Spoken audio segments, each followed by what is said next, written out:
அஸ்ஸலாமு அலைக்கும் வரஹமத்துல்லாஹி வபரகாத்துஹு. அல்லாஹுடைய மாபெரும் கிருபையினாலும் ரசூலுல்லாஹி ஸல்லல்லாஹு அலைஹி வஸல்லம் அவர்களுடைய துவா வர்க்கத்தினாலும் அல்ஹம்துலில்லாஹ் இதுவரை பல பயான்களை தந்திருக்கின்றேன். அனைவரும் சப்ஸ்கிரைப் செய்து கேட்ட உங்கள் அனைவருக்கும் அல்லாஹு தாலா அதற்குரிய நற்கூலியை தந்தருள்வானாக. உடல் ஆரோக்கியத்தையும் உள்ள நலத்தையும் தந்தருள்வானாக. மேலும் மேலும் அதிகமாக தீனுடைய விஷயங்களை கற்று அதன்படி அமல் செய்யக்கூடிய பாக்கியத்தை அல்லாஹ் நம் அனைவருக்கும் தந்தருள்வானாக. ஆமீன். இன்ஷா அல்லாஹ் இனிமேல் குர்ஆனுடைய தஃப்சீர், அதாவது ஒவ்வொரு ஆயத்துக்களுடைய விளக்கத்தையும் அல்லாஹ் கூறியுள்ள முறைப்படி நாம் தெரிந்து கொள்ள வேண்டும். ஆகவே ஜவாஹிருல் குர்ஆன் தஃப்சீர் குர்ஆனுடைய திருக்குர்ஆனுடைய விளக்கத்தை இன்ஷா அல்லாஹ் இனிமேல் ஒவ்வொரு பகுதிகளாக சிறிது சிறிதாக பார்க்கலாம். பொறுமையோடும் கவனமாகவும் முழு பயானையும் கேட்டு பயனடையுங்கள். மற்றவர்களுக்கும் பகிர்ந்து அல்லாஹ்விடம் நற்கூலியை பெற்றுக்கொள்ளுங்கள். அல்லாஹு தாலா நம் அனைவருக்கும் கற்றதின்படி வாழக்கூடிய பாக்கியத்தை தந்தருள்வானாக. ஆமீன். இன்ஷா அல்லாஹ் இன்றைய பயானில் சூரத்துல் பக்கராவின் 41வது வசனம் முதல் 50 வசனங்கள் வரை தொடர்ந்து தஃப்சீர் பார்க்கலாம். இதில் மறுப்பவர்கள் முதன்மையானவர்கள், இறை வசனங்களை விலைக்கு விற்பவர்கள், உண்மையை மூடி மறைத்தவர்கள், தொழுகையும் ஜகாத்தும், ஜமாத்து தொழுகை, ஊருக்கு உபதேசம், பொறுமை என்றால் என்ன, தொழுகை தரக்கூடிய பலன்கள், தொழுகை யாருக்கு சுமையாகும், இது போன்ற தலைப்புகளில் இந்த ஆயத்துக்களின் தஃப்சீர்களை பார்க்கலாம். தொடர்ந்து பார்த்து பயனடையுங்கள். முன்புள்ள வசனங்களின் தஃப்சீர்களையும் முன் சென்ற பயான்களில் இருக்கின்றது, பார்த்து பயனடையுங்கள். மற்றவர்களுக்கும் பகிர்ந்து அல்லாஹு தாலாவிடத்தில் நற்கூலியை பெற்றுக்கொள்ளுங்கள். குர்ஆனில் அல்லாஹு தாலா 2வது சூறாவின் 41வது வசனத்தில், நான் இறக்கிய இந்த வேதத்தை நீங்கள் நம்புங்கள், இது உங்களுடைய தௌராத் என்னும் வேதத்தையும் உண்மையாக்கி வைக்கின்றது, இதை நிராகரிப்பவர்களில் நீங்களே முதன்மையானவர்களாக ஆகிவிட வேண்டாம். இந்த வேதத்தை பற்றி உங்களிடம் உள்ள தௌராத்தில் கூறப்பட்டுள்ள என் வசனங்களை மாற்றி சொற்ப விலைக்கு விற்றுவிட வேண்டாம். நீங்கள் மற்ற எவருக்கும் பயப்படாமல் எனக்கே பயப்படுங்கள். மற்றும் 42வது வசனத்தில், நீங்கள் உண்மையை அறிந்து கொண்டே அதை மறைத்து பொய்யை உண்மை என புரட்டிவிட வேண்டாம். மறுப்பவர்களில் முதன்மையானவர்கள் இஸ்ராவேலர்களே, இந்த குர்ஆனை நம்புங்கள், இது நபி மூசா அலைஹிவஸல்லம் அவர்களுக்கு அருளப்பெற்ற தௌராத் என்னும் உங்கள் வேதத்தையும் உண்மை என்றே சாட்சி பகர்கின்றது. இந்த தன்மை வாய்ந்த திருக்குர்ஆனை நம்பிக்கை கொள்வதற்கு மற்றவர்களை விட நீங்களே மிகவும் பொருத்தமானவர்கள். எனவே அவசரப்பட்டு அதனை நிராகரித்து மறுக்கக்கூடிய மற்றவர்களுக்கு ஒரு கெட்ட முன்னுதாரணமாக ஆகிவிடாதீர்கள். அவ்வாறு செய்வதன் மூலம் இரட்டை குற்றம் புரிந்தவர்களாக ஆவீர்கள். இறை வேதத்தை மறுப்பது ஒரு குற்றம், அதை முதலில் செய்வது 2வது குற்றம். ஒரு தவற்றை முதலில் புரியக்கூடிய ஒருவன் மற்றவர்களுக்கு அந்த தவற்றினை புரிய தூண்டுகோலாக ஆகிவிடுகிறான். எனவே அதில் அவனுடைய பங்கு அதிகமாக இருக்கும், தண்டனைகளும் அதிகம். அண்ணல் நபி ஸல்லல்லாஹு அலைஹி வஸல்லம் அவர்கள் கூறுகிறார்கள், எவர்கள் நேர்வழியின்பால் மக்களை அழைக்கின்றார்களோ அவற்றை பின்பற்றக்கூடியவர்களுக்கு கிடைக்கும் பலன் போன்றது அவர்களுக்கும் கிடைக்கும். அதற்காக அவர்களுடைய பலனில் எதுவும் குறையாது. மேலும் எவர் தவறான வழிக்கு மக்களை இட்டுக்கட்டி செல்கின்றார்களோ அவரை பின்தொடரக்கூடியவர்களுக்கு கிடைக்கும் தண்டனையைப் போல அவருக்கும் உண்டு. அதற்காக அவர்களுடைய தண்டனையில் ஒன்றும் குறையாது. அறிவிப்பவர் அபூ ஹுரைரா ரலியல்லாஹு அன்ஹு, நூல் முஸ்லிம். மேலும் என்னுடைய வசனங்களை சொற்ப விலைக்கு விற்றுவிட வேண்டாம். இறை வசனங்களை விலைக்கு விற்றவர்கள் இஸ்ராவேலர்களுக்கு அருளப்பெற்ற தௌராத் என்னும் வேதத்தில் அல்லாஹ் எழுத்து எம்பியிருந்த அநேக உண்மைகளை யூத மத குருமார்கள் மறைத்தார்கள். இறுதி காலத்தில் ஒரு இறை தூதர் வருவார், அவரை நீங்கள் விசுவாசிக்க வேண்டும் என்று தௌராத்தில் அல்லாஹ் ஆணையிட்டிருந்ததை இதற்கு உதாரணமாக கூறலாம். இந்த உண்மை மக்களுக்கு தெரிந்துவிட்டால் அண்ணல் முஹம்மது நபி ஸல்லல்லாஹு அலைஹி வஸல்லம் அவர்களுக்கு செல்வாக்கு ஏற்பட்டு தங்களுடைய செல்வாக்கு மங்கிவிடும், அதை அடுத்து வருவாய் பாதிக்கப்பட்டுவிடும் என்று யூத குருமார்கள் அஞ்சினார்கள். இதனால் உண்மையை மூடி மறைத்தார்கள். இதைப்போல மக்களிடம் லஞ்சம் வாங்கி கொண்டு வேதத்தில் கூறப்பெற்ற சட்டங்களை திரித்து கூறக்கூடிய பழக்கம் அவர்களிடம் இருந்தது. இதை கண்டித்து இங்கே அல்லாஹ் பேசுகின்றான். உலகத்தில் கிடைக்கக்கூடிய அற்ப தொகைக்காக என்னுடைய வசனங்களை விற்பனை செய்யாதீர்கள் என்று இலக்கிய நயத்தோடு அல்லாஹ் குறிப்பிட்டிருக்கின்றான். இதிலிருந்து உலக ஆதாயத்திற்காகவோ மனிதர்களை திருப்திப்படுத்துவதற்காகவோ இறை சட்டங்களை மாற்றிக் கூறுவது மிகப்பெரிய பாவமாகும் என்று தெரிகிறது. உண்மையை உரைத்தல் மக்களுடைய விரோதத்திற்கு ஆளாக நேரும் என்று அஞ்சக்கூடாது. மாறாக உண்மையை மறைத்தால் அல்லாஹுடைய கோபத்திற்கு ஆளாக நேரிடும் என்பதை நினைத்து அஞ்ச வேண்டும் என்று அல்லாஹ் அறிவுறுத்தி கூறியிருக்கின்றான். நீங்கள் அறிந்து கொண்டே உண்மையை மூடி மறைத்து மெய்யில் பொய்யை கலந்து விடாதீர்கள். உண்மையை மூடி மறைத்தவர்கள் இறைவேதமான தௌராத்தில் உள்ள உண்மையான யூத பாதிரிமார்கள் மூடி மறைத்து அதை அந்த வேளையில் பார்ப்பவர்களுக்கு சந்தேகம் வந்துவிடக்கூடாது என்பதற்காக பொய்களோடு சில உண்மைகளையும் கலந்து கூறி வந்தார்கள். மேலும் அல்லாஹுடைய வசனங்களுக்கு நேரடியான பொருள் கொள்ளாமல் பொய்யான விளக்கங்களை கூறி மக்களை ஏமாற்றி வந்தார்கள். நௌதுபில்லாஹி மின்ஹா. இந்த மோசடியை இங்கே அம்பலப்படுத்தியுள்ள அல்லாஹ் இனியும் இந்த காரியத்தில் ஈடுபட வேண்டாம் என அவர்களை எச்சரிக்கின்றான். இதிலிருந்து உண்மையை பொய்யோடு கலப்பதும் தெரிந்து கொண்டே உண்மைகளை மறைப்பதும் பெரிய பாவங்களாகும் என்று அறிந்து கொள்கின்றோம். உமையா கலீஃபாக்களில் ஒருவரான சுலைமான் பின் அப்துல் மாலிக் ஹிஜ்ரி 54 முதல் 99 வரை என்ற இந்த மன்னரும் அறிஞர் அபு ஹாசிம் இவர் ஒரு தாபியு ஆவார் என்ற பெரியாரும் ஒருமுறை சந்தித்து உரையாடி கொண்டிருந்தார்கள். உரையாடலில் இறுதியில் தனக்கு அறிவுரை பகருமாறு பெரியாரிடம் மன்னர் வேண்டினார்.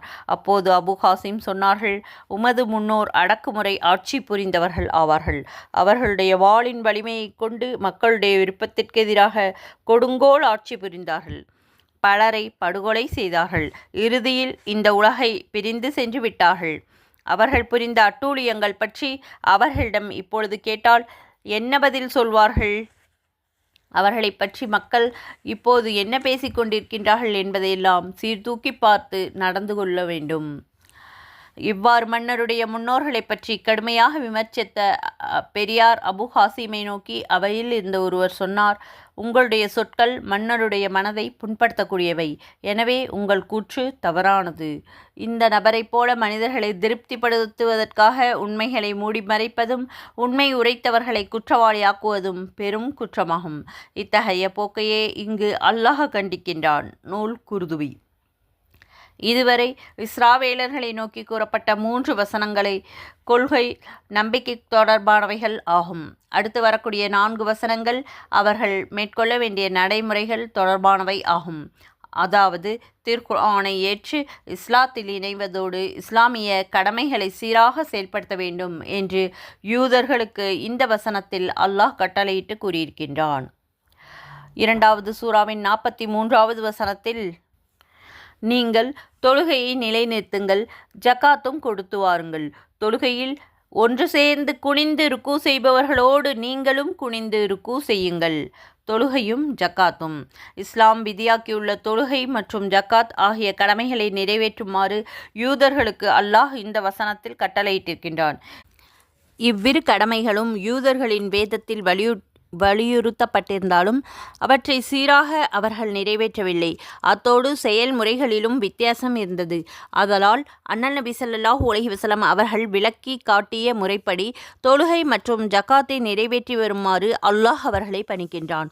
பொதுவாகவே தொழுகை மற்றும் ஜக்காத்தை குறிப்பிடும் இடங்களில் எல்லாம் அகிமுஸ் ஸலாத்த என்றும் வஆத்து ஜக்காத்த என்றும் 2 வார்த்தைகள் கொண்டே திருக்குர்ஆன் கூறுகிறது. இதனை சல்லு தொழுகுங்கள் என்றும் வசக்கு ஜக்காத் கொடுங்கள் என்றும் ஒவ்வொரு வார்த்தையாலும் கூறலாம். அப்படியிருக்க 2 வார்த்தைகளால் குறிப்பிடுவதற்கு காரணம், இஸ்லாத்தில் தொழுகை மற்றும் ஜக்காத்துக்கு வரையறுக்கப்பட்ட செய்முறைகள் உண்டு. அந்த முறைகளை பேணி ஒழுங்காக நிறைவேற்றினால்தான் அவைகள் அல்லாஹ்விடம் ஒப்புக்கொள்ளப்படும். அதை விடுத்து அவரவர் விரும்புகின்ற முறைகளில் இந்த கடமைகளை நிறைவேற்றக்கூடாது என்பதை சுட்டிக்காட்டுவது ஆகும். தொழுகையில் குனிபவர்களோடு சேர்ந்து குனுவீர்களாக. ஜமாத் தொழுகை. தொழுகக்கூடியவர்களோடு சேர்ந்து ஜமாத்தாக நீங்களும் தொழுகுங்கள் என்பதே இந்த வசனத்தின் கருத்தாகும். தனியாக தொழுகுவதை விட ஜமாத்தோடு தொழுவது 27 மடங்கு சிறப்புள்ளதாகும் என்று அண்ணல் நபி ஸல்லல்லாஹு அலைஹி வஸல்லம் அவர்கள் கூறியிருக்கின்றார்கள். அறிவிப்பவர் உமர் ரலியல்லாஹு அன்ஹு. நூல் புகாரி, முஸ்லிம். இதனாலேயே ஜமாத்தோடு தொழுவது வாஜிபு, அதாவது கட்டாயம் என்று சிலரும், சுன்னத்து முஅக்கதா, அவசியமான சுன்னத்து என்றும் சிலர் தெரிவித்திருக்கின்றார்கள். எனவே மார்க்கம் அனுமதித்துள்ள தகுந்த காரணமின்றி ஜமாத்தை பலரோடு சேர்ந்து கூட்டாக தொழுகுவதை கைவிடுவது குற்றமாகும். எவரும் தனக்கென தனி சலுகையை ஏற்படுத்தி கொண்டு இருக்கும் இடத்திலேயே தொழுது கொள்வது சட்ட விரோதமாகும். இவ்விடத்தில் தொழுகை என்பதை தொழுகையினுடைய ஒரு அங்கமான ருக்கு, குனிவது என்பதை அல்லாஹ் குறிப்பிட்டிருக்கின்றான். ஒரு பணியை குறிக்க அதன் அம்சத்தை மட்டும் குறிப்பிடுவது வழக்கில் உள்ள ஒன்றே. கல்வி கற்ற ஒருவரை பார்த்து இவர் படித்தவர் என்கின்றோம். படிப்பு என்பது கல்வியுடைய ஒரு அங்கமே. அத்தோடு எழுதுதல், கேட்டல், பயிற்சி பெறுதல் ஆகியனவும் கல்வியின் கூறுகளே ஆகும். இதைப்போல தொழுகையில் ஒரு அங்கமான ருக்கூவை குறிப்பிட்டாலும் முழு தொழுகையே இங்கு நோக்கமாகும். தொழுகையின் அங்கங்களிலேயே ருக்கூவை இங்கே குறிப்பிடுவதற்கு சிறப்பான காரணம் உண்டு. யூதர்களுடைய தொழுகை முறையில் ருக்கு கிடையாது. இந்த வசனத்தில் நேரடியாக யூதர்களுக்கு அழைப்பு விடுவிக்கப்படுவதால் அவர்களது வழக்கில் இல்லாததும் அண்ணல் நபி ஸல்லல்லாஹு அலைஹி வஸல்லம் அவர்களுக்கு வழங்கப்பட்டதுமான ருக்குவையும் சேர்ந்து தொழுகுங்கள் என்று அவர்களுக்கு உணர்த்தப்பட்டுள்ளது. 2வது சூராவின் 44வது வசனத்தில் அல்லாஹ் கூறுகிறான், நீங்கள் தௌராத் வேதத்தை ஓதிக்கொண்டே உங்களை செய்யும்படி அதில் ஏவப்பட்டிருப்பதை மறந்துவிட்டு மற்ற மனிதர்களை நன்மை செய்யும்படி நீங்கள் ஏவுகிறீர்களா? இவ்வளவு கூட நீங்கள் அறிந்து கொள்ள வேண்டாமா? ஊருக்கு உபதேசம். இந்த திருவசனம் அருளப்பெற்றதற்கான காரணம் தொடர்பாக நபித்தோழர் இப்னு அப்பாஸ் ரலியல்லாஹு அன்ஹு அவர்கள் தெரிவிக்கின்றார்கள். மதீனாவில் வாழ்ந்த யூத குருமார்கள் சிலர் தங்களுடைய நெருங்கிய நண்பர்களுக்கு அறிவுரை கூறுகையில் அண்ணல் முஹம்மது நபி ஸல்லல்லாஹு அலைஹி வஸல்லம் அவர்களை பின்பற்றுங்கள் என்று கூறுவார்கள். ஆனால் அதே குருமார்கள் அவ்விதம் அன்னலாரை பின்பற்றுவது இல்லை. இதனை கண்டித்தே இந்த வசனம் அருளப்பட்டது. நூல் பைலாவி. நீங்கள் உங்களை மறந்துவிட்டு அடுத்தவர்களுக்கு உபதேசம் செய்கின்றீர்களா? நீங்கள் படிக்கின்ற வேதத்தில் முஹம்மது நபியை பற்றி முன்னறிவிப்பு செய்யப்பட்டிருப்பதை கண்ட பிறகும் நீங்கள் அவர்களுடைய மார்க்கத்தில் இணையாமல் இருப்பது முறைதானா என்று அவர்கள் நோக்கி அல்லாஹ் இங்கே வினவி கேட்கின்றான். இதில் முஸ்லிம்களுக்கு பாடம் உண்டு. ஏனென்றால் திருக்குர்ஆனிலோ நபி மொழியிலோ முன்வேதங்களில் கூறப்பெற்ற ஒரு செய்தியை எடுத்துரைத்து அதனை அந்த வேதக்காரர்கள் பின்பற்றாததை பற்றி கண்டிக்கப்பட்டால் அது முஸ்லிம்களுக்கும் பொருந்தும். அது மாற்றப்பட்டது குறித்து அறிவிக்கப்படாத வரை அதனை எடுத்து நடப்பது முஸ்லிம்கள் மீது கடமையாகும். இந்த நியதிக்கொப்ப நற்பணிகளை நாம் செய்யாமல் இருந்து கொண்டு பிறருக்கு உபதேசம் மட்டும் செய்வது பெரும் குற்றமாகும். இதை பற்றி அல்லாஹு தஆலா குர்ஆனில் 61வது சூராவுடைய 3வது வசனத்தில், நீங்கள் செய்யாத காரியங்களை செய்ததாக கூறுவது அல்லாஹ்விடத்தில் மிகப்பெரிய பாவமாக இருக்கிறது என்று கூறியிருக்கின்றான். இதன் கருத்து, ஊருக்கு உபதேசம் செய்யக்கூடிய ஒருவர் தான் அந்த காரியத்தை செயல்படுத்த மிகவும் கடமைப்பட்டவராகிறார். ஏனென்றால் ஒரு நற்செயலுக்குரிய பலனை தெரிந்து கொண்டே அதை கைவிடுவதும் ஒரு தீமையின் தீங்கை நன்கு புரிந்து கொண்டே அதனை செய்வதும் பெரிய குற்றமாகும். அதிலும் அதை பற்றி பிறருக்கு உபதேசம் செய்துவிட்டு தன்னை மறந்து விடுவது அதைவிட மிகப்பெரிய குற்றமாகும். ஆகவே அறிஞர் பெருமக்களுக்கு 2 கடமைகள் உண்டு. ஒன்று, நற்பணிகளை முதலில் அவர்கள் ஆற்ற வேண்டும். மற்றொன்று, மக்களுக்கு அவற்றை எடுத்துரைக்க வேண்டும். வெவ்வேறு கடமைகளான இவ்விரண்டில் ஒன்றை கைவிடுவதால் மற்றொன்றையும் கைவிட வேண்டும் என்று இங்கு நோக்கமல்ல. 2 கடமைகளும் கைவிட்டால் தண்டனையும் 2ஆகிவிடும். ஒன்றை செய்து மற்றொன்றை கைவிட்டால் தண்டனைகள் ஒன்றாகும். இருப்பினும் பிறருக்கு அறிவுரை கூறிவிட்டு தான் வேறுவிதமாக நடப்பது கடுமையான குற்றமாகும் என்பதை இங்கே நோக்கம். நூல் மாரிஃபுல் குர்ஆன். 2வது சூராவின் 45, 46 ஆகிய வசனங்களில் அல்லாஹ் கூறுகின்றான், எத்தகைய கஷ்டத்திலும் நீங்கள் பொறுமையை கொண்டு தொழுகையை கொண்டும் அல்லாஹ்விடத்தில் உதவி தேடுங்கள். ஆனால் நிச்சயமாக இது உள்ளச்சமுடையவர்களுக்கே தவிர மற்றவர்களுக்கு மிகவும் படுவாக இருக்கும். உள்ளச்சமுடைய அவர்களோ தங்கள் இறைவனை நிச்சயமாக சந்திப்போம் என்றும் அவனிடமே நிச்சயமாக உறுதியாக செல்வோம் என்றும் உறுதியாக நம்புவார்கள். வாழ்க்கையில் மனிதன் தன்னுடைய லட்சியங்களை அடைய 2 வழிகளை இங்கே இறைவன் சொல்லித் தருகின்றான். சிறப்பாக தீமைகளை விட்டு அகன்று நற்பணிகளை மேற்கொள்ள இந்த 2 வழிகளும் மிகவும் பெரியதாக உதவக்கூடியதாக இருக்கின்றது. அறிவார்ந்த வழியான பொறுமை ஒன்று, மற்றொன்று ஆன்மீக வழியான தொழுகை. உங்களுடைய காரியங்களை வெற்றி காண இந்த 2 உத்திகளையும் உதவிக்கரங்களாக பயன்படுத்திக் கொள்ளுங்கள் என்று அல்லாஹ் வழிகாட்டுகின்றான். பொறுமை என்றால் என்ன? மன ஆசைகளை கட்டுப்படுத்துவதே பொறுமை ஆகும். அனைத்து பொருட்களிலும் உயர்தரமானவற்றை மனம் விரும்பும். உணவு, உடை, உறையுள் என எதை எடுத்துக்கொண்டாலும் ஆடம்பரத்தையும் படோடாபத்தையும் விரும்பக்கூடியதை மனம் இருக்கின்றது. ஆனால் இந்த அத்தியாவசிய தேவைகளை நம் சக்திக்கேற்றவாறு பூர்த்தி செய்வது கொள்வது அறிவுடைமை ஆகும். உள்ளதை கொண்டு போதுமாக்குவதை விடுத்து கைக்கெட்டாதவற்றை நினைத்து மனம் அலைப்பாயும் பொழுது மனதை கட்டுப்படுத்துவதே பொறுமையால் கிடைக்கும் பலனாகும். இவ்வாறு கையில் இல்லாத ஒன்றுக்காக மனம் ஏங்கி தவிக்கும் ஒவ்வொரு சமயத்திலும் மனதை கட்டுப்படுத்தி பழகிவிட்டால் வாழ்க்கையில் முக்கால்வாசி பிரச்சனைகளுக்கு தீர்வு கிடைத்துவிடும். மேடு பள்ளங்களை சந்திக்கும் பொழுது, எதிர்ப்புகள் மற்றும் சோதனைகள் எதிர்கொள்ளும் பொழுதும் மனம் தளர்ந்து விடாமல் எதிர்நீச்சல் போட்டு முன்னேற இந்த பொறுமை கை கொடுக்கும். இதைப்போல இறை வழிபாடுகளை சீராக நிறைவேற்றுவதற்கும் தீமைகள் மீது மோகம் கொண்டு விடாமல் இருப்பதற்கும் வலுவான மன உறுதி பொறுமை தேவை. ஏனென்றால் திருக்குர்ஆன் மற்றும் ஹதீஸின் ஒளியில் ஆராயும் பொழுது பொறுமை 3 வகைப்படும் என்பதை அறிய முடிகிறது. மார்க்கம் தடை விதித்துள்ள தீமைகளை கைவிடுவது பொறுமை, மார்க்கம் கடமையாக்கியுள்ள நல்ல பணிகளை மேற்கொள்வதில் பொறுமை, வாழ்க்கையில் காணக்கூடிய துன்பங்கள் துயரங்களின் பொழுது பொறுமை. ஆக 2 உலக வெற்றிக்கும் பொறுமை வழிவகுக்கின்றது. அண்ணல் நபி ஸல்லல்லாஹு அலைஹி வஸல்லம் அவர்கள் கூறியிருக்கின்றார்கள், ஒரு உண்மை முஸ்லிமுடைய நிலை ஆச்சரியமானதாகும். இன்பமும் துன்பமும் அவருக்கு நன்மையானதாகவே முடிகின்றது. இன்பத்தை கண்டால் அவர் நன்றி செலுத்துகின்றார், துன்பத்தை காணும் பொழுது பொறுமையை கடைபிடிக்கின்றார். சுப்ஹானல்லாஹ். அறிவிப்பவர் சுஹைப் ரலியல்லாஹு அன்ஹு, நூல் முஸ்லிம். அடுத்து தொழுகை தரக்கூடிய பலன். இதைப்போல தொழுகையின் மூலம் அல்லாஹ்வை அணுகி அதன் அன்புக்கு இலக்காகி நம் லட்சியங்களை அடைய முடியும். தொழுகையின் மூலம் மனிதன் அல்லாஹ்வை நெருங்குகின்றான் என்பதில் சந்தேகமில்லை. முஹம்மது நபி ஸல்லல்லாஹு அலைஹி வஸல்லம் அவர்கள் கூறுகிறார்கள், ஒரு அடியார் தன்னுடைய இறைவனோடு மிகவும் நெருக்கமான தொடர்பு கொள்வது சஸ்தாவுடைய நிலையில்தான். எனவே நீங்கள் சஸ்தா துஆவை அதிகப்படுத்துங்கள். அறிவிப்பவர் அபூ ஹுரைரா ரலியல்லாஹு அன்ஹு, நூல் முஸ்லிம். இப்படி தொழுகையின் வாயிலாக அல்லாஹ்வை நெருங்கி தேவைகளை அவனிடம் முறையிட்டால் அவற்றை அவன் பூர்த்தியாக்கி தருவான். சோதனைகள், துன்பங்கள் முதலியன நம்மை வந்து அணுகும் பொழுது தொழுகையின் மூலம் அவற்றை துடைத்து எரிய முடியும். அண்ணல் முஹம்மது நபி ஸல்லல்லாஹு அலைஹி வஸல்லம் அவர்களுடைய துணைவியார்களில் ஒருவர் சஃபியா ரலியல்லாஹு அன்ஹு அவர்கள் இறந்துவிட்ட செய்தி நபித்தோழர் இப்னு அப்பாஸ் ரலியல்லாஹு அன்ஹு அவர்களிடம் தெரிவிக்கப்பட்டது. உடனே அன்னார் சஸ்தாவில் விழுந்தார்கள். இந்த சமயத்தில் சஸ்தா செய்கிறீர்கள் என்று அவரிடம் வினவப்பட்ட பொழுது, ஒரு துன்பம் நேர்ந்தால் உடனே நீங்கள் சஸ்தா செய்யுங்கள் என நபி ஸல்லல்லாஹு அலைஹி வஸல்லம் அவர்கள் கூறியிருக்கின்றார்கள். அண்ணல் நபி ஸல்லல்லாஹு அலைஹி வஸல்லம் அவர்களுடைய துணைவியார் இறப்பதை விட பெரிய துயரம் இருக்க முடியுமா என அப்பாஸ் ரலியல்லாஹு அன்ஹு அவர்கள் பதில் கூறினார்கள். அறிவிப்பவர் இக்ரிமா, நூல் அபூ தாவூத், திர்மிதி.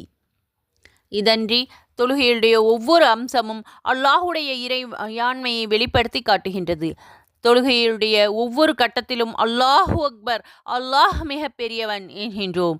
உணர்வு பூர்வமாக இது மொழியப்படும் பொழுது அல்லாஹ்வே நமக்கு உதவக்கூடியவன், அவனே நமது குறைகளை போக்கக்கூடிய ஆற்றல் மிகுந்தவன் என்ற உறுதிப்பாடு மனதில் ஆழமாக பதியும்.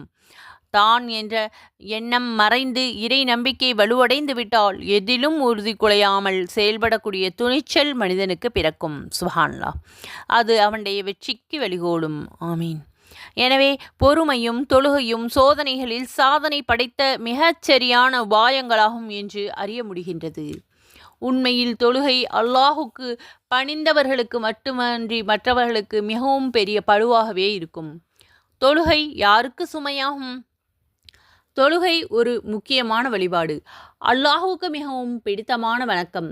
இதனை நேரம் தவறாமல் ஒழுங்காக சரிவர நிறைவேற்றுவது என்பது கடினமான ஒன்று. இருப்பினும் மனதில் இறை அச்சமும் மறுமையில் அல்லாஹ்வை சந்தித்தே ஆக வேண்டும் என்ற உறுதியான நம்பிக்கையும் உள்ளவர்களுக்கு தொழுகை ஒரு சுமையாகவே தெரியாது.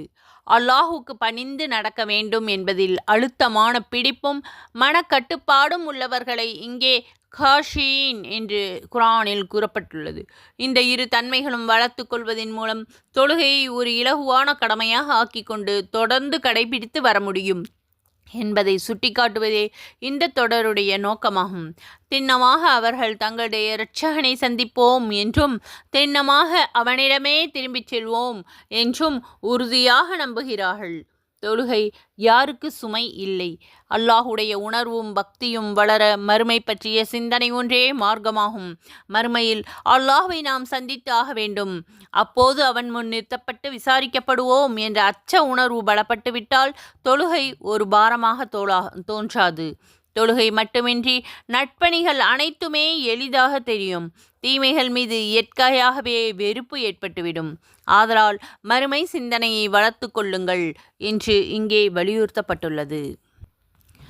2வது சூராவின் 47 மற்றும் 48வது வசனங்களில், இஸ்ராயேலின் சந்ததிகளே, முற்காலத்தில் நான் உங்களுக்கு அருள் புரிந்திருந்த என்னுடைய அருட்கொடையும் உலகத்தார் அனைவரையும் விட உங்களை நான் மேம்படுத்தி வைத்திருந்ததையும் நினைத்து பாருங்கள். நீங்கள் ஒரு நாளை பற்றி பயந்து கொள்ளுங்கள். அந்த நாளில் எந்த ஆத்மாவுக்கும் எதையும் கொடுத்து அதன் கஷ்டத்தை தீர்க்க மாட்டாது. அதற்காக எவருடைய பரிந்துரையும் ஏற்றுக்கொள்ளப்பட மாட்டாது. அதற்காக ஒரு பரிகாரத்தையும் ஈடாக பெற்றுக்கொள்ளப்பட மாட்டாது. மேலும் அவர்கள் எவராலும் எந்த உதவியும் செய்யப்பட மாட்டார்கள். இஸ்ராவேலர்களுடைய மேன்மை எது விஷயத்தில்? அனைத்துலக மக்களை விட இஸ்ராவேலர்கள் தான் மேன்மைப்படுத்தியிருப்பதாக அல்லாஹ் இங்கே கூறுகிறான். மற்ற சமூகங்களை விட இஸ்ராவேலர்கள் சிறப்புற்றிருந்து அரசியல், வணிகம், நாகரிகம் முதலான துறைகளில் அன்று. ஏனெனில் அக்காலத்திலேயே இந்தியர், எகிப்தியர், சுல்தானியர் மற்றும் சமூக மக்கள் துறைகளில் இஸ்ரேலியர்களை விட சிறப்புற்று விளங்கினார்கள் என்று வரலாறு கூறுகிறது. ஆன்மீக துறையில் ஏகத்துவ கொள்கையை ஏற்று அதை பிரச்சாரம் செய்யக்கூடிய பொறுப்பை அன்று இஸ்ராவேலர்கள் ஏற்றிருந்தார்கள். மேலும் நபித்துவம் என்னும் மகத்துவம் மிக்க பதவி இஸ்ராவேலரினத்துக்கு மட்டுமே கிடைத்து வந்தது. ஒரு சில நபிமார்களைத் தவிர ஏனையவர்கள் அனைவரும் இஸ்ராயீலின் வழித்தோன்றல்கள் ஆவார்கள். இந்த வகையில் வேறு எந்த இனத்தவர்களும் கிடைக்காத சிறப்பு இஸ்ராவேலர்களுக்கே கிடைத்திருந்தது என்பதை நினைவுபடுத்துவது இந்த வசனத்தின் நோக்கமாகும். நூல் மாஜிதி. இன்னும் வரப்போகக்கூடிய ஒரு நாளை அஞ்சுங்கள். அந்த நாளில் ஒருவர் மற்றவருக்கு எந்த பயனையும் அளிக்க முடியாது. கெடிபிடிகள் நிறைந்த மறுமை நாள்.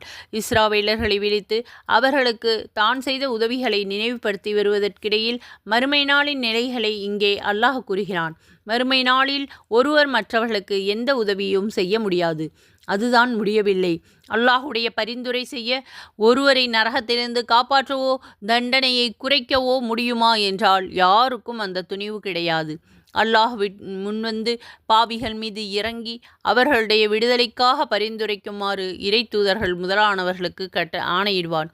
அல்லாஹுடைய அனுமதியின்றி அவனிடம் பரிந்து பேசுபவரும் உண்டா என்று அல்லாஹ் தஆலா குர்ஆனில் கூறியிருக்கின்றான். அல்லாஹுடைய அனுமதியாமல் எவரும் தாமாக முன்வந்து பரிந்துரைக்க முடியாது என்ற கருத்தை இந்த வசனத்தில் தர வேண்டும். 2வது சூரா 255வது வசனம். மேலும் அந்த நாளில் பொருட்கள் எதனையும் ஈடாக கொடுத்து தண்டனையிலிருந்து எவரும் தப்பிக்க முடியாது. பணத்தை கொண்டு எதையும் சாதித்து விடலாம் என்ற நிலை அங்கு கிடையாது. அங்கு எவருக்கும் உடைமைகள் இருக்கப் போவதில்லை என்பதோடு அல்லாஹுக்கு எதுவும் தேவையில்லை என்பது கவனிக்கத்தக்கது. கெடுபிடிகள் நிறைந்த கடுமையான அந்த நாளை பற்றி சிந்தித்து அதன் வேதனைகளில் இருந்து நீங்கள் உங்களை தற்காத்து முயற்சி செய்து கொள்ளுங்கள் என்று அல்லாஹ் எச்சரிக்கின்றான். 2வது சூராவின் 49வது வசனத்தில், மேலும் உங்களுக்கு தீய நோவினை செய்து கொண்டிருந்த ஃபிரௌனுடைய கூட்டத்தாரிலிருந்து நாம் உங்களை விடுவித்தோம். அவர்கள் உங்கள் ஆண் பிள்ளைகளை கொன்றுவிட்டு உங்கள் பெண் பிள்ளைகளை மட்டும் உயிரோடு வாழவிட்டு வந்தார்கள். அதில் உங்கள் இறைவனுடைய ஒரு பெரும் சோதனை ஏற்பட்டிருந்தது. ஃபிரௌன் 2ஆம் ரம்சேஸ் கிமு 13ஆம் நூற்றாண்டில் எகிப்து மிஸ்ரு நாட்டை ஆண்டு வந்த ஃபிரௌன் என்பது அமாலிகா அரச பரம்பரையில் வந்த 11வது எகிப்து அரசர்களுக்கு வழங்கி வந்த பட்டப்பெயராகும். 2ஆம் ரம்சேஸ் அதாவது ரம்சேஸ் கிமு 1301 முதல் 1235 அவனது இயற்பெயர் முஸ்அப் பின் ரய்யான் என்று கூறப்படுகின்றது. இந்த ஒரு கொடுங்கோல் மன்னன் ஆவான். அகண்ட சாம்ராஜ்யத்தின் சர்வாதிகாரியாக விளங்கிய இவன் தன்னையே இறைவன் என பிரகடனப்படுத்தி கொண்டு இருந்தான். குடிமக்கள் அனைவரும் தன்னையே வழிபட வேண்டும் என கட்டளையிட்டு கொண்டிருந்தான். கிப்தி இந்த குலத்தில் பிறந்த இவன் இஸ்ராவேலர்களை கொத்தடிமைகளாக கொடுமைப்படுத்தி வந்தான். இறை தூதர் மூசா நபி அவர்கள் பிறப்பதற்கு சில நாட்கள் இருக்கும் பொழுது நட்சத்திர ஜோதிடன் ஒருவன் பிறவுண்டம் இப்படி சொன்னான்: இஸ்ராவேலர்களில் ஒரு ஆண்மகன் பிறப்பான். அது வளர்ந்து ஆளாகி உன்னையே வீழ்த்தும். இந்த கனவு அவன் கண்டதாகவும் அந்த கனவுக்கு விளக்கம் அளித்த ஜோதிடர்கள் இவ்வாறு சொன்னதாகவும் பிறவுனுக்கு சொன்னதாகவும் சிலர் கூறுகிறார்கள். உடனே இஸ்ராவேலர் குடும்பங்களில் பிறக்கக்கூடிய பெண் குழந்தைகளை விட்டுவைத்து ஆண் குழந்தைகள் அனைவரையும் கொலை செய்து விடுமாறு ரம்சேஸ் உத்தரவிட்டான். ஆயினும் இறை நாட்டப்படி இஸ்ராவேலர்களில் ஒரு மாதுவுக்கு அழகான ஆண் குழந்தை பிறந்தது. அரசனுக்கு தெரிந்தால் அந்த குழந்தையை கொன்றுவிடுவான் என்று அஞ்சிய அந்த தாய் இறை நாட்டப்படி ஒரு உக்தியை கையாண்டார். பேழை ஒன்றை செய்து குழந்தையை அதில் பாதுகாப்பாக நைல் நதியில் விட்டுவிட்டார். இதை பற்றி மூசா நபி அவர்களுடைய பயான் இருக்கின்றது. நபிமார்களுடைய பயான்களில் இன்ஷா அல்லாஹ் அதையும் பார்த்து பயனடையுங்கள். அரச மாளிகையை ஒட்டி செல்கின்ற அந்த நதியில் பேழை ஒன்று மிதந்து வருவதை அரசருடைய துணைவி பார்த்துவிட்டார். பேழை எடுத்து வரப்பட்டது. பேழையினுள் அழகிய மழலை ஒன்று இருப்பதை கண்டு பேருவகை கொண்ட அரசி குழந்தையை தாமே வளர்க்க விரும்பினார்கள். அதற்காக அரசனுடைய இசைவை வேண்டினார்கள். அது ஆண் குழந்தை என்பதையோ இஸ்ராவேல் இனத்தில் பிறந்த குழந்தையாக இருக்கலாம் என்பதையோ சிறிதும் சிந்திக்காத பிர்ஆன் மனைவியுடைய ஆசையை பூர்த்தி செய்யக்கூடிய வகையில் இசைந்தான். அந்த குழந்தைதான் நபி மூசா அலைஹிவஸல்லம் அவர்கள் ஆவார்கள். பிறவுடைய மாளிகையில் சகல வசதிகளோடு வளர்ந்து ஆளான நபி மூசா அலைஹிவஸல்லம் அவர்கள் இஸ்ராவேலர்களை அடிமை தலையிலிருந்து விடுவித்தது மட்டுமில்லாமல் ஃபிரௌனுடைய கொடுங்கோல் ஆட்சியை குழி தோண்டி புதைத்தார்கள். 20வது சூராவின் 78வது வசனத்தில் அல்லாஹ் இதை பற்றி கூறுகிறான். அவ்வாறே மூசா நபி இஸ்ராவேலர்களை அழைத்து கொண்டு சென்றுவிடவே ஃபிரௌன் தன் சேனைகளோடு அவர்களை பின்பற்றிச் சென்றான். அவன் கடலிலும் அவர்களை பின்பற்றி செல்லவே கடலும் இவர்களில் ஒருவரையும் தப்பிவிடாதபடி இவர்களை மூழ்கடிக்க வேண்டியவாறு மூழ்கடித்து விட்டது. இந்த வரலாற்றை இஸ்ராவேலர்களுக்கு இங்கே இறைவன் நினைவுபடுத்துகின்றான். கொடுங்கோலன் ஃபிர்ஆன் மற்றும் அவனுடைய இனத்தாருடைய கோரப்படியிலிருந்து விடுவித்து சுதந்திர மனிதர்களாக உங்களை நாம் மாற்றினோம். அதற்காக நீங்கள் நன்றி கடன் பட்டுள்ளீர்கள் என்று அல்லாஹ் அறிவுறுத்தி கூறுகின்றான். 50வது வசனத்தில் மேலும் உங்களுக்காக கடலை பிளந்து நாம் உங்களை காப்பாற்றி உங்களை பின்தொடர்ந்து வந்த ஃபிர்ஆனுடைய கூட்டத்தாரை நீங்கள் பார்த்து கொண்டிருக்கும் பொழுதே மூழ்கடித்தோம். இவ்வாறு அல்லாஹ் கூறுகிறான். இஸ்ராவேலர்களுக்கு செங்கடல் பிளந்தது. இஸ்ராவேலர்களுக்கு தான் புரிந்த இன்னொரு அற்புதமான பேருதவி இந்த வசனத்தில் அல்லாஹ் எடுத்துரைக்கின்றான். ஃபிரௌன் இழைத்து வந்த கொடுமையிலிருந்து இஸ்ராவேலர்கள் மீட்கும் நடவடிக்கைகளில் ஒன்றாக ஃபிரௌன் ஆட்சி புரிந்த எகிப்தில் இருந்து இஸ்ராவேலர்களை மீட்டு வேறு நாட்டுக்கு அழைத்துச் சென்று விடுமாறு நபி மூசா அலைஹிவஸல்லம் அவர்களுக்கு அல்லாஹ் கட்டளையிட்டான். இந்த இறை ஆணையை செயல்படுத்துவதற்காக தகுந்த சந்தர்ப்பத்தை நபி மூசா அலைஹிவஸல்லம் அவர்கள் எதிர்பார்த்து கொண்டிருந்தார்கள். இஸ்ராவேலர்கள் ஆண்டுதோறும் கொண்டாடி வந்த திருவிழா காலம் வந்தது. நகருக்கு வெளியே நடந்து வந்த இந்த விழாவிற்காக இஸ்ரேலிய பெண்கள் கிப்தி குல பெண்களிடம் நகைகளை இரவல் வாங்கியிருந்தார்கள். திருவிழா வாய்ப்பை பயன்படுத்தி இரவோடு இரவாக அண்டை நாட்டிற்கு குடிபெயர்ந்து விட வேண்டும் என நபி மூசா அலைஹிவஸல்லம் அவர்களுடைய திட்டம். இதன்படி தன்னுடைய முன்னோர்கள் வாழ்ந்து வந்த பைத்துல் முகத்தஸ் சென்று விடலாம் என்று நபி மூசா அலைஹிவஸல்லம் அவர்கள் முடிவு செய்தார்கள். இன்று சூயஸ் கால்வாய் வழியாக தான் செங்கடல் மத்திய தரைக்கடலை அடைகின்றது. அந்த கால்வாய் இடம் அன்று தரைவழி மார்க்கமாக இருந்தது. எகிப்தில் இருந்து சூயஸ் வழியாக சென்றால் அதற்கு வடகிழக்கில் உள்ள பைத்துல் முகத்தஸை விரைவில் அடைய முடியும். ஆனால் இந்த வழியை தவறவிட்டுவிட்டு சூயஸுக்கு தெற்கில் உள்ள செங்கடல் பக்கமாக நபி மூசா அலைஹிவஸல்லம் அவர்கள் வந்துவிட்டார்கள். அல்லாஹுடைய நாட்டம் அப்படியாக இருந்தது. எகிப்து, பைத்துல் முகத்தஸ், ஜெருசலம், சூயஸ் கால்வாய், செங்கடல், சினாய் மலை, சீன தீபகற்பம், நைல் நதி போன்றவைகள் இருக்கிறது. இஸ்ராவேலர்கள் நாடு கடந்து போகிற செய்தி ஃபிரௌனுக்கு தெரிந்துவிடவே அவர்களை தடுக்கக்கூடிய நோக்கத்தில் தன் படைகளை திரட்டி கொண்டு இஸ்ராவேலர்களை பின்தொடர்ந்தான். நபி மூசா அலைஹிவஸல்லம் அவர்களும் அவர்கள் தன்னுடைய மக்களும் செங்கடல் அடைந்த பொழுது பின்னால் ஃபிரௌன் துரத்தி கொண்டு வருவதை இஸ்ராவேலர்கள் கண்ணுற்று திடுக்குற்றார்கள். உடனே இஸ்ராவேலர்கள் கோபம் மூசா அலைஹிவஸல்லம் அவர்கள் மீது திரும்பியது. முன்பக்கம் பார்த்தால் கடல், பின்னாள்கள் எதிரிகள். இந்த நிலையில் எங்களை சிக்க வைத்து விட்டீர்களே என நபியிடம் அவர்கள் புலம்பினார்கள். அவர்களை அமைதிப்படுத்திய நபி மூசா அலைஹிஸ்ஸலாம் அவர்கள், அல்லாஹ் நமக்கு வழிகாட்டுவான், பயப்படாதீர்கள் என்று தேற்றினார்கள். பிறகு அல்லாஹுடைய ஆணைக்கிணங்க தன்னுடைய கைத்தடியால் கடலில் அடித்தார்கள். கடல் இரண்டாக பிளந்துவிட்டது. இருமங்கிலும் பெரிய மலை ஒன்று. கடல் நீர் ஒதுங்கி நின்றது. இரு நீர் மலைகளுக்கிடையே நடந்து செல்வதற்கு வசதியாக தரை காய்ந்து போனது. இஸ்ராவேலர்கள் அதில் நடந்து மறுகரையை அடைந்தார்கள். இஸ்ராவேலர்களை பின்தொடர்ந்து வந்த ஃபிரௌனும் அவனது படைகளும் அவர்களுக்கு பின்னால் கடலில் நடக்க ஆரம்பித்தார்கள். இரு நீர் சுவர்களுக்கு இடையே சிரமமின்றி நடந்து சென்ற அவர்கள் கடலுடைய மைய பகுதியை அடைந்த பொழுது நீர் சுவர்கள் அவர்கள் மீது விழுந்து அவர்களை மூடின. கடல் நீரில் மிதந்து வந்த ஃபிரௌன் மற்றும் அவனது படை வீரர்களுடைய சடலங்களை இஸ்ராவேலர்கள் நேரில் கண்டார்கள். சுப்ஹானல்லாஹ். 20வது சூராவின் 77வது வசனத்தில் அல்லாஹ் கூறுகிறான், நிச்சயமாக நாம் மூசா நபிக்கு வஹி மூலம் அறிவித்தோம். நீர் என் அடியார்களை அழைத்து கொண்டு இரவோடு இரவாக நடந்து சென்று விடுவாராக. வழியில் குறுக்கிடக்கூடிய கடலில் உமது தடியால் அடித்து உலர்ந்த வழியை உமக்கு ஏற்படுத்துவீராக. உம்மை எதிரிகள் அடைந்து விடுவார்கள் என்று நீர் பயப்பட வேண்டாம். அந்த கடலில் உமது மக்கள் மூழ்கி விடுவார்கள் என்றும் நீர் அஞ்சாதீர்கள் என்று நாம் அறிவித்தோம். 26வது சூராவுடைய 61வது வசனத்தில், இந்த இரு கூட்டத்தினர்களும் ஒருவரை ஒருவர் கண்டபொழுது நிச்சயமாக நாம் அகப்பட்டு கொண்டோம் என்று மூசாவுடைய மக்கள் கூறினார்கள். இறைவன் இஸ்ராவேலர்களுக்கு இந்த நிகழ்ச்சியை சுட்டிக்காட்டி, உங்களுடைய முன்னோர்கள் எப்படியெல்லாம் காப்பாற்றினேன் என்பதை நினைத்து பார்த்து நீங்கள் நன்றி செலுத்துங்கள் என்று அறிவுறுத்தினான். மொஜிசா, அற்புதம், மிராக்கிள். இறை தூதர்கள் தங்களை நபி என்று நிரூபித்து காட்டுவதற்காக நிகழ்த்தி காட்டிய அற்புதங்களுக்கு மொஜிசா என்று கூறப்படுகிறது. உலக நடப்பிற்கு மாற்றமான இந்த அற்புதங்களை சாதாரண மனிதர்களால் நிகழ்த்த முடியாது.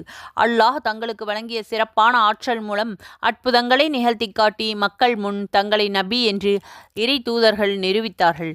இந்த வரிசையில் அமைந்த ஒன்றே நபி மூசா அலைஹிஸ்ஸலாம் அவர்கள் கைத்தடியால் செங்கடலை பிளந்து காட்டியது என்பதில் சந்தேகம் இல்லை. ஒரு கைத்தடியை கொண்டு கடலில் அடிக்க கடல் நீர் விலகிவிட்டது வழி என்றால் அது மனித சக்திக்கு அப்பாற்பட்ட ஒன்று என்பதில் ஐயம் இருக்க முடியாது. அல்லாஹுடைய பேரருளை கொண்டு நபி மூசா அலைஹிஸ்ஸலாம் அவர்கள் செய்து காட்டிய அற்புதமே இது என்பது தெளிவு. இறை தூதர்களும் அவர்கள் பின்பற்றிய நல்ல மக்களும் ஒரு நெருக்கடியில் சிக்கி அதிலிருந்து மீள வேர்வழி இல்லாத பொழுது அல்லாஹ் தன் அற்புத சக்தியால் அவர்களை காக்கின்றான் என்பதுக்கு பல்வேறு சான்றுகள் உள்ளன. ஆனால் அற்புதங்களை ஏற்க மறுக்கக்கூடிய சிலர் அற்புத நிகழ்வுகள் ஒவ்வொன்றுக்கும் அறிவுபூர்வமான விளக்கம் அளிக்க முனைவார்கள்.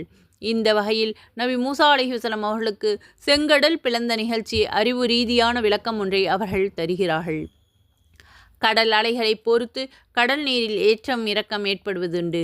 அதிகாலை நேரத்தில் கரையிலிருந்து கடலுக்குள் வெகு தூரம் செல்லக்கூடிய நீர்மட்டம் சூரியன் கீழ்வானிலிருந்து உயரும். செங்கடலின் வடக்கே குறுகலான இடத்தில் நீர் வற்றியிருந்த அதிகாலை பொழுதில் இஸ்ராவேலர்கள் கரையை கடந்தார்கள் என்றும், பிறவுனும் அவனுடைய படைகளும் கடலில் நுழைந்த பொழுது நீர்மட்டம் உயர்ந்து கடலில் மூழ்கினார்கள் என்றும் அவர்கள் விளக்கம் அளிக்கின்றார்கள். இன்னும் சிலர் அதிகாலை குளிரில் கடல் நீர் உறைந்து பனிக்கட்டியாக மாறியிருந்தது. அப்போது இஸ்ராவேலர்கள் கடலை எளிதாக கடந்து விட்டார்கள். பிறவுன் கூட்டத்தினர்கள் கடலில் புகுந்த வேளையில் பனி உருகி நீராக மாறியிருந்தது. எனவே நீரில் மூழ்கி அவர்கள் மடிய வேண்டியதாயிற்று. இவ்வாறு காரணம் கூறுகிறார்கள். ஆனால் இந்த விளக்கங்களை பொருத்தமானவைகள் அல்ல. ஏனென்றால் ஒரு கூட்டம் கடலை கடந்த சிறிது நேரத்தில் நீர்மட்டம் உயர்ந்து அடுத்த கூட்டத்தினர்கள் நீரில் மூழ்கினார்கள் என்று கூறுவது நம்பும்படியாக இல்லை. இதைப்போல இரவில் வீசிய காற்றினால் சேறு காய்ந்து நடப்பதற்கு வசதியாக தரை மாறிவிட்டது என்ற வாதம் நம்ப தகுந்ததல்ல. அப்படி சிறிது நேர இடைவெளியில் தரை காய்வதும் நீர்மட்டம் உயர்வதும் வழமைக்கு மாற்றமான நிகழ்ச்சிகளாகும். இதையே அற்புதம் என்கின்றோம். தீர்கான் கூறும் வரலாறு எகிப்திய எழுத்தாளர் நஜ்ஜாசி எழுதிய நூலில் கூறப்பட்டுள்ளது. 1934ஆம் ஆண்டு ஜனவரி மாதத்தில் ஹிஜ்ரி 1352 ரமணான் மாதத்தில் பீகார் மாநிலத்தில் ஒரு கடுமையான பூகம்பம் ஏற்பட்டது.